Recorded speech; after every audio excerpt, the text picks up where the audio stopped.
Chelsey and the Green Haired Kid, Chapter 5. Now, there was no doubt in my mind Jack knew a lot more about Jerry's death than he was admitting. But the jackpot question was this: did he just know about it, or was he actually involved? I was beginning to wonder, why else would he tell me to forget about Jerry's death? Who was he protecting? A murderer? Dad met me at the back door when I arrived home. He held up a 2-inch thick manuscript. Here it is, he said proudly. Finished. Great, I exclaimed. When do I get to read it? Just as soon as I get it copied, Dad said. You'll be my first reader. Your mom is too busy these days.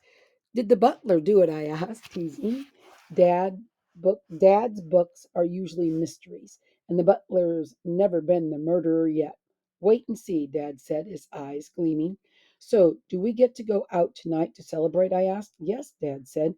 As soon as your mother gets home. She called and said she'd be home soon. Where are we going? I asked. What's your stomach in the mood for? Dad asked back. But you wrote the book, I said. You choose. Honey, I'm so glad the book is finished before my editor's deadline. I probably won't even taste the food. You and Amy decide. Suddenly, I had a thought. Say, how about Mac's Pizza?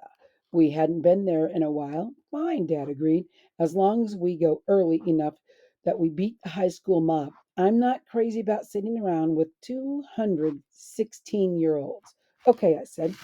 I wheeled through our kitchen and into the living room and down the hall to my bedroom.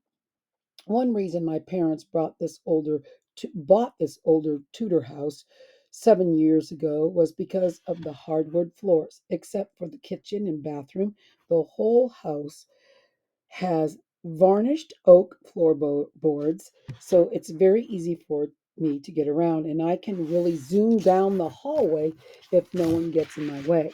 My parents talked about the aesthetic quality of hardwood floors as opposed to carpeting. And I know my mom likes the way the music room rings when she sings and plays the piano. But the real reason we bought the house was because of my wheelchair.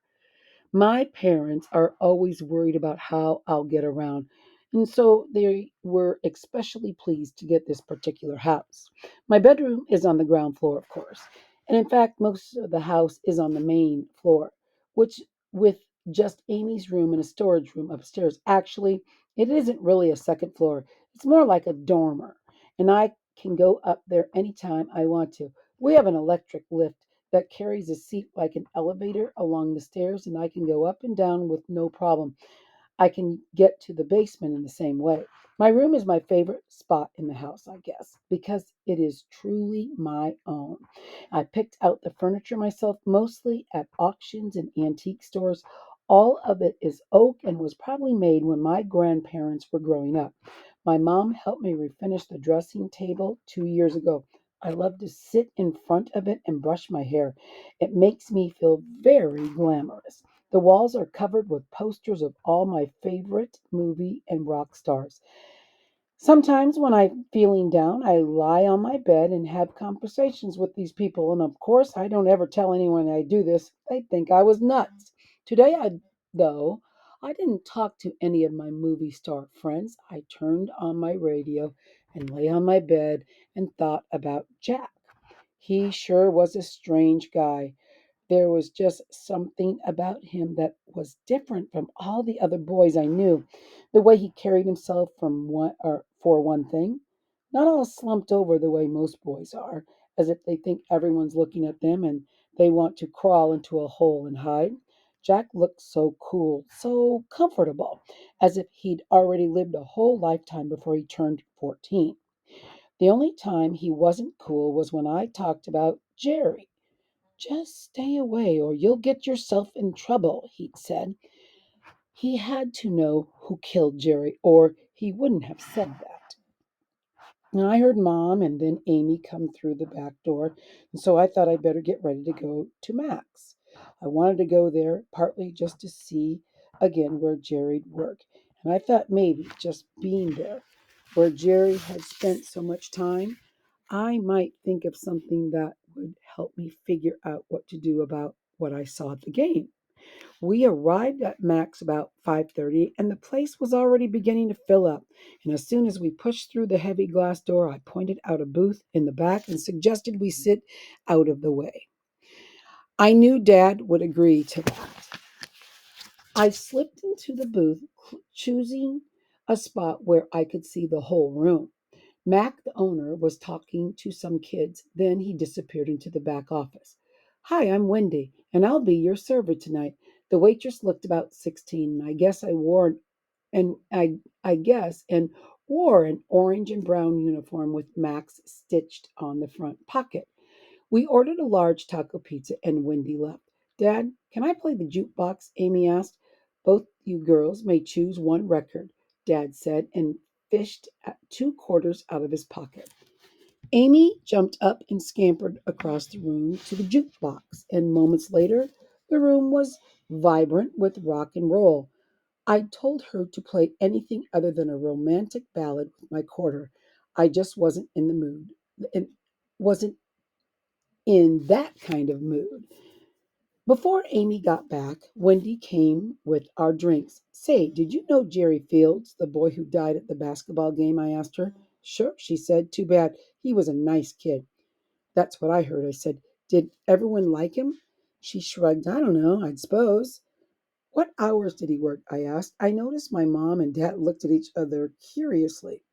I think he worked the 6 to 10 shift. No, maybe that's wrong. I saw him here sometimes in the late afternoon. Oh, I don't know. I'll ask the manager. Here's your drinks. Oh, don't bother asking, I said. It's not that big of a deal. I was just wondering. Wendy left. Why did you want to know his work hours? My mom asked, tucking a strand of her blonde hair behind one ear. Just curious, I said. I hoped Wendy didn't decide to ask the manager about Jerry's hour. If I were going to investigate, I'd better do it with a low profile. And after all, Jack had said big trouble would be in store for me if I continue asking questions. Within 15 minutes, our pizza was steaming in front of us. Dig in, guys, Dad said. No, wait. First, Mom said, holding up her Coke glass, I'd like to propose a toast to your latest book, Richard, she said, smiling at Dad. May it become a bestseller. Ha! Fat chance, Dad said, grinning, but I could tell he was really pleased. To the book, Amy and I said. Then we dug in.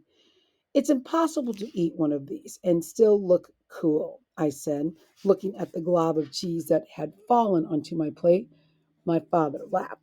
Just then the glass door opened from the street, and I nearly choked.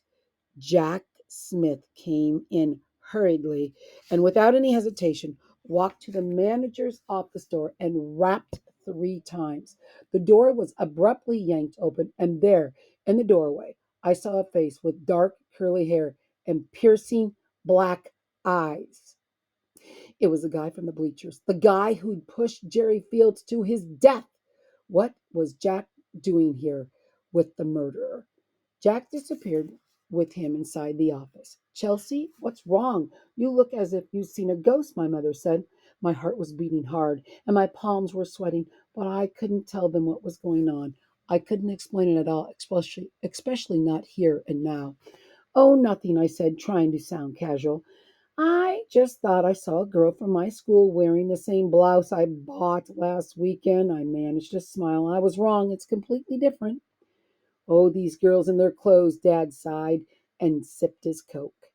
What was Jack doing here with the guy who murdered Jerry? My heart felt crushed. Not because Jack was all that special to me, but just because I didn't think he was that sort of person who could get mixed up with murderers. But if he knew the dark haired guy, he could have known all about the murderer. Maybe he knew it was going to happen. Maybe he even helped plan it. And for the first time ever, the taco pizza tasted terrible. Don't you want your pizza, Mom asked me. No, I guess not, I said. I'm not as hungry as I thought. Mom and Dad watched me with concern in their eyes, but didn't say anything. Amy ate merrily along as if she didn't notice that the mood had changed at our table.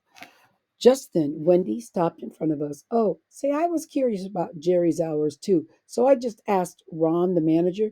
He said Jerry worked the 6 to 10 shift, just like I thought. Oh, thanks, I said, shrugging as if it didn't make any difference to me.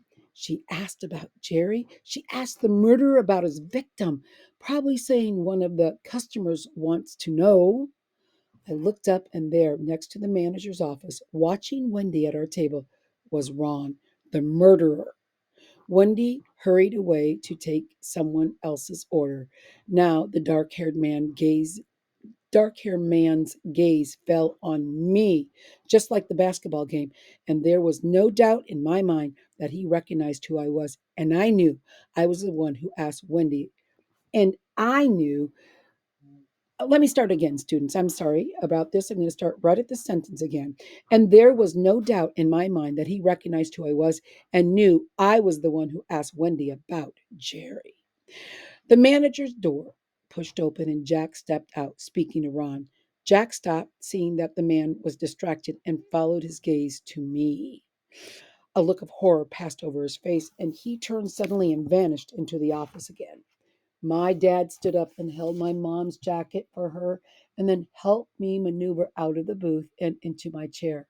The cash register is located at the front of the place near the door. My family weaved around tables through the crowd to the door. Dad took out his checkbook and began to write.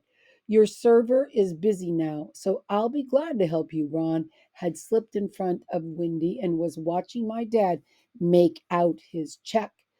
Ron didn't look so at me while my dad wrote. He just stood there and smiled a little at my mother. Thank you very much, sir, Ron said and nodded to Dad. He took the check and nodded again as we turned toward the door. I glanced back over my shoulder. Ron was studying the check. Our address and phone number, they were printed on the check. Ron now knew who I was and where I lived.